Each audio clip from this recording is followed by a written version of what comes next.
तो जय हिंद दोस्तों, आपका अपने चैनल एसकेएम स्टडी पर एक बार फिर स्वागत है। बहुत ही महत्वपूर्ण वीडियो के साथ आपके सामने हाजिर हैं। यहाँ पर देखिए मेरे प्यारे बच्चों, आपके लिए बहुत ही इंपॉर्टेंट वीडियो सामने आ गई है। अगर आप कक्षा 12 की तैयारी कर रहे हैं मेरे प्यारे बच्चों, किसकी कक्षा 12 की तैयारी कर रहे हैं, तो यह वीडियो आपके लिए बहुत ही महत्वपूर्ण होने वाली है। अगर आप कक्षा 12 की तैयारी कर रहे हैं तो यह वीडियो आपके लिए बहुत ही महत्वपूर्ण होने वाली है। कक्षा 12 रसायन विज्ञान की बात करेंगे। 2023 मॉडल पेपर पर आधारित जो प्रश्न है उनकी यहाँ पर चर्चा करने वाले हैं और 95% आपके यही प्रश्न आने वाले हैं। कौन से 95% आपके यही प्रश्न आने वाले हैं। ठीक है, तो मेरे प्यारे बच्चों, आपको बस हमारे साथ जुड़े रहना है, अच्छी तरीके से तैयारी करते रहना है और साथ ही साथ इस चैनल को सब्सक्राइब करके रखना है, क्योंकि 2023 बोर्ड में बहुत ही ज़्यादा मज़ा आने वाला है। और यहाँ पर ध्यान दीजिएगा मेरे प्यारे बच्चों, ध्यान दीजिएगा, जो कि वेरी मोस्ट इंपॉर्टेंट है आपके लिए। ठीक है, यहाँ पर अगर आप PDF चाहते हैं मेरे प्यारे बच्चों, PDF आपको मिल जाएगी एसकेएम स्टडी का जो ऑफिशियल टेलीग्राम चैनल है, वहाँ पर आपको इसकी PDF मिल जाएगी, जो कि लिंक डिस्क्रिप्शन में आपको दे दिया गया है। ठीक है, और साथ ही साथ मेरे प्यारे बच्चों, आपके लिए यूपी बोर्ड से रिलेटेड, किससे, यूपी बोर्ड से रिलेटेड जो भी जानकारी है आपकी, ठीक है, जितनी भी जानकारी है वो आपको मिल जाएगी कहाँ, skmstudy.com वेबसाइट पर। कहाँ पर, .com वेबसाइट पर। ठीक है, जो कि वेरी मोस्ट इंपॉर्टेंट है आपके लिए। चलिए क्वेश्चंस की ओर बढ़ते हैं। क्वेश्चन देखिए, क्वेश्चन कुछ ऐसे हैं कि आपको भी साथ साथ आंसर देते चलना है मेरे प्यारे बच्चों। ठीक है, तो आपको हमारे साथ साथ आंसर देते चलना है, ताकि आपको अच्छी तरीके से भी मन लगा रहे और आपको पढ़ाई में मन लगा रहे। ठीक है, यहाँ पर देखिए पहला क्वेश्चन क्या है, बहुत ही इंपॉर्टेंट है मेरे प्यारे बच्चों। तनुता बढ़ाने पर विशिष्ट चालकता क्या होती है। तो 4 ऑप्शन आपको देखने को मिलेंगे यहाँ पे। अगर हम तनुता बढ़ाएंगे, ठीक है, तो तनुता बढ़ाएंगे तो हमारी जो विशिष्ट चालकता होगी वह क्या होगी। ध्यान दीजिएगा, बढ़ती है, घटती है, स्थिर रहती है या अनावधिक। तो यहाँ पर अगर आंसर की बात करेंगे मेरे प्यारे बच्चों, तो आंसर क्या हो जाएगा, यहाँ पर घटती है। क्या हो जाएगा, घटती है। ठीक है, ये आपके लिए बहुत ही इंपॉर्टेंट क्वेश्चन है। चलिए अगला क्वेश्चन देखिए। एक शून्य कोट की अभिक्रिया, कौन सी हमारी, एक शून्य कोट की अभिक्रिया A+B = C के लिए वेग दर है। इसके लिए जो वेग दर है क्या होगा। ठीक है, तो देखिए 4 ऑप्शन आपको मिलेगा। दर बराबर K A⁻0 B⁻0, दर बराबर K A1 B⁻0, या दर बराबर K A⁻0 B⁻1 या नन ऑफ दिस। तो अगर यहाँ पर आंसर की बात करेंगे मेरे प्यारे बच्चों, तो आंसर क्या निकल कर आएगा, K A⁻0 B⁻0। ठीक है, आपके लिए बहुत ही इंपॉर्टेंट क्वेश्चन हो जाएगा। चलिए अगला क्वेश्चन देखिए। निम्न में द्रव विरोधी कोलायड कौन सा है। ऐसा कौन सा है जो द्रव विरोधी कोलायड है। ठीक है, तो द्रव विरोधी कोलायड कौन सा है। 4 ऑप्शन आपको मिलेगा, गोंद, स्टैनिक ऑक्साइड, जिलेटिन या स्टार्च। ठीक है, क्या हो जाएगा। चलिए यहाँ पर देखिए, निम्न में द्रव विरोधी कोलायड कौन सा है। ठीक है, तो चलिए हम आपको अच्छी तरीके से समझाते हैं, बताने का प्रयास करेंगे। 4 ऑप्शन इसमें भी है। ठीक है, तो आप सभी को आंसर देना है, कमेंट करके आंसर जरूर बताना है। ठीक है, 4 ऑप्शन इसमें दिया गया है। पहला क्या है, गोंद, दूसरा क्या है, स्टैनिक ऑक्साइड, तीसरा क्या है, जिलेटिन, चौथा क्या है हमारा, स्टार्च। तो चारों में से अगर आप आंसर पूछा जाए तो मेरे प्यारे बच्चों आंसर कौन सा है, आप सभी लोग कमेंट करके जरूर बताइएगा। ठीक है, तो चलिए यहाँ पर अगर आंसर की बात करेंगे, आंसर क्या हो जाएगा मेरे प्यारे बच्चों, स्टैनिक ऑक्साइड। क्या हो जाएगा, स्टैनिक ऑक्साइड। ठीक है, चलिए आगे आपको बताते हैं। अगला क्वेश्चन देखिए क्या है मेरे प्यारे बच्चों, जो कि आपके लिए बहुत ही इंपॉर्टेंट है। अगला क्वेश्चन क्या है, कोलाइडों को शुद्ध करने की विधि कौन सी है। जो कोलाइड है हमारे, उनको शुद्ध करने की कौन सी विधि है मेरे प्यारे बच्चों। 4 ऑप्शन आपको मिलेगा, तो इसमें भी आपको आंसर देना है मेरे प्यारे बच्चों। आप सभी को कमेंट बॉक्स में कमेंट करना है कि इसका आंसर क्या होगा। ठीक है, तो 4 ऑप्शन आपको मिलेगा। पहला क्या है, पेप्टीकरण, दूसरा क्या है, स्कंदन, तीसरा क्या है, अपोहन, चौथा क्या है, ब्रेडिंग आर्क विधि। तो अगर आंसर की बात करेंगे, आंसर क्या हो जाएगा मेरे प्यारे बच्चों, क्या हो जाएगा, अपोहन। क्या हो जाएगा, अपोहन आपका आंसर हो जाएगा। यानी कोलाइडों को शुद्ध करने के लिए हमारी कौन सी विधि है, अपोहन। ठीक है, चलिए अगला क्वेश्चन देखिए। औषधियाँ, ठीक है, जो हमारी औषधियाँ होती है, जरूर इसका आंसर जरूर दीजिएगा आप लोग। ठीक है, तो जो हमारी औषधियाँ होती हैं, ठीक है, औषधियाँ किस अवस्था में सर्वाधिक प्रभावी होती हैं। जो औषधियाँ होती हैं, कौन सी ऐसी अवस्था होती है कि वे सर्वाधिक प्रभावी होती हैं। चार ऑप्शन आपको मिलेगा, कोलायड, ठोस, विलयन या नाभिक।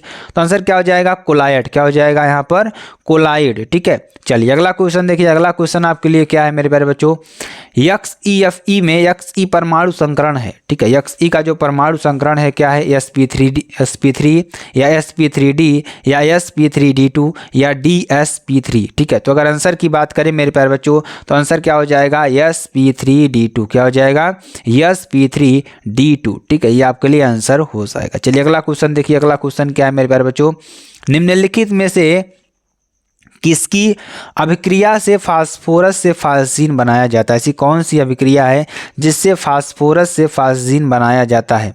ठीक है, तो चार ऑप्शन आपको देखने को मिलेगा, HCl, NaOH, CO2 या SO2। तो यहाँ पर अगर आंसर की बात करेंगे, आंसर क्या हो जाएगा मेरे प्यारे बच्चों, NaOH। क्या हो जाएगा, NaOH आपका आंसर हो जाएगा। ठीक है, चलिए आगे आपको बताते हैं। अगला क्वेश्चन देखिए मेरे प्यारे बच्चों। अगला क्वेश्चन क्या है, H3PO3 का द्विक्षारकीय अम्ल है क्यों। जो H3PO3 एक द्विक्षारकीय अम्ल है, ठीक है, क्यों ऐसा है, चलिए इसके बारे में बात करेंगे। यहाँ पर ध्यान दीजिएगा, यहाँ पर देखिए H3PO3 अम्ल की संरचना निम्नवत है। ठीक है, तो यहाँ पर देखिए जो संरचना है इसकी, यहाँ पर देखिए निम्नवत है। ठीक है, तो यहाँ पर देखिए P है, डबल बॉन्ड O है, यहाँ पर OH भी जुड़ा है, यहाँ पर देखिए 2 OH जुड़ा है यहाँ पर। ठीक है, एक OH यहाँ पर है, एक OH यहाँ पर है। तो ये क्या है, हमारा द्विक्षारकीय क्या है, अम्ल है। ठीक है, तो ये आपको ध्यान देना है, यहाँ पर 2 OH लगे हुए हैं जो कि क्षार का प्रतीक होता है, इसलिए यहाँ पर क्या हो जाएगा, यह द्विक्षारकीय अम्ल हो जाएगा। आपको अच्छी तरीके से समझ में आ रहा है कि नहीं समझ में आ रहा है। तो H3PO3 है, देखिए H किसने है, 3 है, तो 3 आपको H दिखेंगे, 1 2 3। अगर O की बात करेंगे, ऑक्सीजन की बात करें, 3 ऑक्सीजन आपको दिखेंगे, 1 2 3। अगर फास्फोरस की बात करेंगे, 1 आपको फास्फोरस यहाँ पर मिल जाएगा। तो ये बहुत ही इंपॉर्टेंट क्वेश्चन है। चलिए अगला क्वेश्चन देखते हैं। अगला क्वेश्चन देखिए मेरे प्यारे बच्चों, क्या है, वेरी वेरी मोस्ट इंपॉर्टेंट ये भी है और आपके एग्जाम में एग्जैक्टली क्वेश्चन आने वाले हैं। ठीक है, आप बेंजीन को बेंजोइक अम्ल में कैसे परिवर्तित करेंगे, किसमें, बेंजोइक अम्ल में कैसे परिवर्तित करेंगे। ठीक है, तो देखिए ये हमारा क्या है, अगर हम इसकी बात करेंगे तो ये हमारा क्या है, बेंजीन है। क्या है, बेंजीन है। ठीक है, जब ये हमारा बेंजीन है मेरे प्यारे बच्चों, तो जब ये बेंजीन है तो बेंजीन को हम किस में चेंज कर रहे हैं, बेंजोइक अम्ल में कैसे परिवर्तित करेंगे। अगर हम आपको बता दें बेंजीन का जो सूत्र होता है कितना होता है, C6H6 होता है। ठीक है, तो ये हमारा देखिए यहाँ पर क्या है, ये हमारा बेंजीन है, इसकी संरचना आपको इसी तरीके से दिखेगी।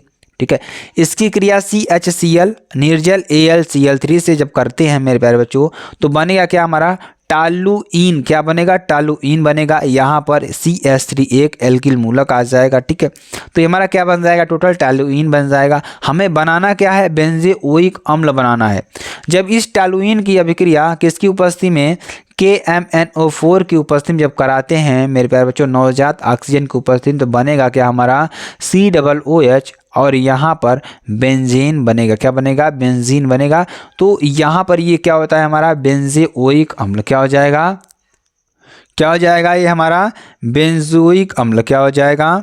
अगर हम बात करें तो बेंजोइक अम्ल आपका हो जाएगा। ठीक है, तो very very most important question ये भी है मेरे प्यारे बच्चों आपके लिए। ठीक है, तो चलिए आगे आपको बताते हैं। अगला क्वेश्चन देखिए क्या है। अगला क्वेश्चन आपके लिए, वेग स्थिरांक तथा साम्य स्थिरांक में अंतर स्पष्ट आपको करना है। क्वेश्चन क्या है, वेग स्थिरांक किसे कहते हैं, साम्य स्थिरांक में आपको अंतर स्पष्ट करना है। ठीक है, किसमें किसमें, वेग स्थिरांक तथा साम्य स्थिरांक में आपको अंतर स्पष्ट करना है। ठीक है, चलिए अब यहाँ पर ध्यान दीजिएगा। वेग स्थिरांक अभिकारक पदार्थों की इकाई सांद्रता होने वाली, क्या होने पर, जो वेग स्थिरांक है अभिकारक पदार्थों की जो इकाई सांद्रता पर होने वाली अभिक्रिया की गति को कहते हैं। किसको कहते हैं, वेग स्थिरांक अभिकारक पदार्थों की इकाई सांद्रता पर होने वाली अभिक्रिया की गति को कहते हैं।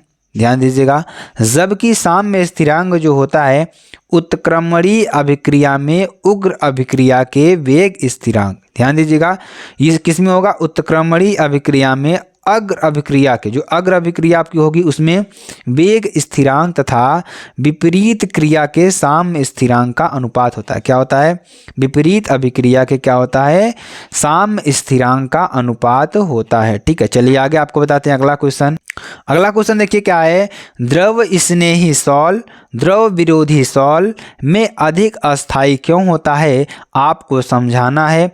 दोनों के उदाहरण भी आपको देना है। ठीक है, तो ध्यान दीजिएगा क्वेश्चन क्या है कि जो हमारा द्रव स्नेही सॉल्ट है वह द्रव विरोधी सॉल्ट से अधिक अस्थायी क्यों होता है। ठीक है, चलिए इसके बारे में जानते हैं ऐसा क्यों होता है मेरे प्यारे बच्चों। आपको अच्छी तरीके से हम समझाने का प्रयास करेंगे और बताने का भी प्रयास करेंगे ताकि आपको अच्छी तरीके से समझ में आ जाए और आपको बहुत ही बेहतरीन तरीके से समझ में भी आ जाए। ठीक है, यहाँ पर ध्यान दीजिएगा, द्रव स्नेही सॉल्ट में किसमें, द्रव स्नेही सॉल्ट में परिक्षिप्त प्रावस्था, क्या परिक्षिप्त प्रावस्था और परिक्षेपण माध्यम की, जो परिक्षेपण माध्यम है, परिक्षेपण माध्यम के अणुओं के मध्य, जो अणु है उनके मध्य आकर्षण, जो आकर्षण है द्रव विरोधी सॉल्ट की तुलना में, जो द्रव विरोधी सॉल्ट है उसकी तुलना में अधिक अस्थायी होती है। क्या होती है, अधिक अस्थायी होती है। ठीक है, अब यहाँ पर देखिए, द्रव स्नेही कोलायड फेरिक हाइड्रोक्साइड, क्या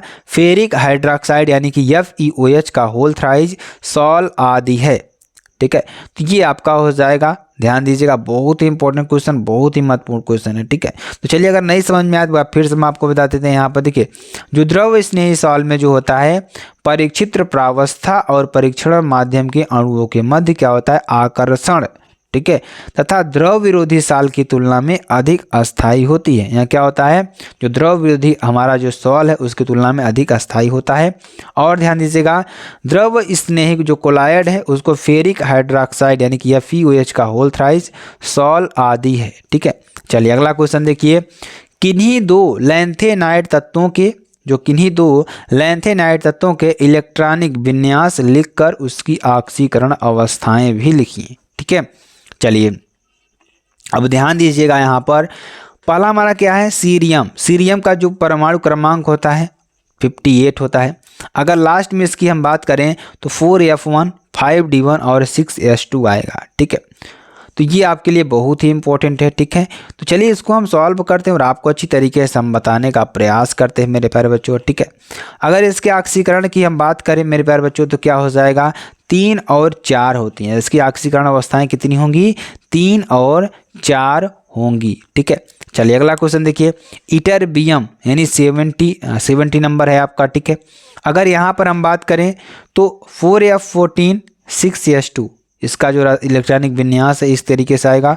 और इसके ऑक्सीकरण अवस्थाओं की बात करें 2 और 3 आएंगे। कितना आएगा, 2 और 3 आने वाला है। तो मेरे प्यारे बच्चों, अगर आपको वीडियो पसंद आती है तो आप चैनल को ज़रूर लाइक करिए, शेयर कमेंट ज़रूर करिए। ठीक है, आप हमारे साथ बने रहेंगे तो आपको अच्छी तरीके से हम आपको बताते रहेंगे। चलिए आगे हम आपको बताते हैं अगला जो क्वेश्चन है आपके लिए, जो कि वेरी वेरी मोस्ट इंपॉर्टेंट है। अगला क्वेश्चन देखिए मेरे प्यारे बच्चों, क्या है, एनिलीन को क्लोरोबेंजीन द्वारा कैसे प्राप्त करेंगे। जो हमारा एनिलीन है मेरे प्यारे बच्चों उसको क्लोरोबेंजीन से हम कैसे प्राप्त करेंगे, बहुत ही इंपॉर्टेंट प्रश्न है मेरे प्यारे बच्चों। ठीक है, चलिए इसको देखते हैं और आपको अच्छी तरीके से समझाने का प्रयास करते हैं। आपको हमारे साथ बिल्कुल अच्छी तरीके से बने रहना है। इसका अगर एक एक चीज़ आपको समझना है तो यहाँ पर ध्यान दीजिएगा, क्लोरोबेंजीन को, किसको, क्लोरोबेंजीन को जब क्यूप्रस ऑक्साइड, ध्यान दीजिए क्यूप्रस ऑक्साइड क्या है, Cu2O, क्या है, Cu2O की उपस्थिति में 200 डिग्री सेंटीग्रेड ताप, किस पर, 200 डिग्री सेंटीग्रेड ताप तथा 60 वायुमंडलीय दाब, क्या 60 वायुमंडलीय दाब पर जलीय अमोनिया के साथ, किसके साथ, जलीय अमोनिया के साथ गर्म किया जाता है। क्या करते हैं इसको हम, गर्म किया जाता है तो एनिलीन प्राप्त होता है। क्या प्राप्त होता है मेरे प्यारे बच्चों, एनिलीन प्राप्त होता है। ध्यान दीजिएगा क्या क्या चीज़ हमने किया, हमने क्या लिया, क्लोरोबेंजीन, ये हमारा क्या है, क्लोरोबेंजीन है। अगर यहाँ पर लिखना चाहें तो लिख सकते हैं, क्या है मेरे प्यारे बच्चों, ये हमारा क्या है, क्लोरोबेंजीन। ठीक है, तो बेंजीन है ये आपके लिए। ठीक है, तो क्लोरोबेंजीन आपका यहाँ पर हो जाएगा। और ये हमारा क्या है, अमोनिया। ठीक है, इस अमोनिया कैसे किस अवस्था में लेंगे हम, गर्म अवस्था में, यानी हॉट स्टेज में इसको हम लेते हैं। उसके बाद Cu2O यानी कि क्यूप्रस ऑक्साइड की उपस्थिति में जब क्रिया कराते हैं तो बनेगा क्या है, 200 डिग्री सेंटीग्रेड ताप और 60 ATM दाब पर क्रिया कराएंगे तो हमें क्या मिलेगा, एनिलीन मिलेगा, 2C6H5NH2 plus Cu2Cl2 plus H2 आपको जल मिल जाएगा। अगर यहाँ पर संतुलन की बात करें, देखिए छः कार्बन यहाँ पर है, ठीक है, 6 कार्बन आपको यहाँ पर मिलेगा, यानी 6 6 12, 6 दूनी 12, यहाँ पर हो जाएगा 12 कार्बन यहाँ पर आपको मिल जाएगा। अगर हम क्लोरीन की बात करें तो एक क्लोरीन यहाँ पर आपको भी, इसमें एक क्लोरीन यहाँ देखिए, एक क्लोरीन है, 2 का गुणा इसमें करेंगे 2 क्लोरीन आपका हो जाएगा, 2 क्लोरीन आपको यहाँ पर मिलेगा। अगर कापर की बात करेंगे 2 कापर आपको यहाँ पर, 2 कापर आपको यहाँ पर मिलेंगे। अगर नाइट्रोजन की बात करें तो देखिए मेरे प्यारे बच्चों, यहाँ पर NH3 क्या है, NH3 एक NH यहाँ N आपका यहाँ है, तो एक N आपको यहाँ मिलेगा। तो मेरे प्यारे बच्चों, अगर आपको वीडियो पसंद आती है आप चैनल को लाइक शेयर कमेंट सब्सक्राइब जरूर कर सकते हैं। फिर मिलते हैं नेक्स्ट वीडियो में नए टॉपिक के साथ, अब तक के लिए जय हिंद जय भारत।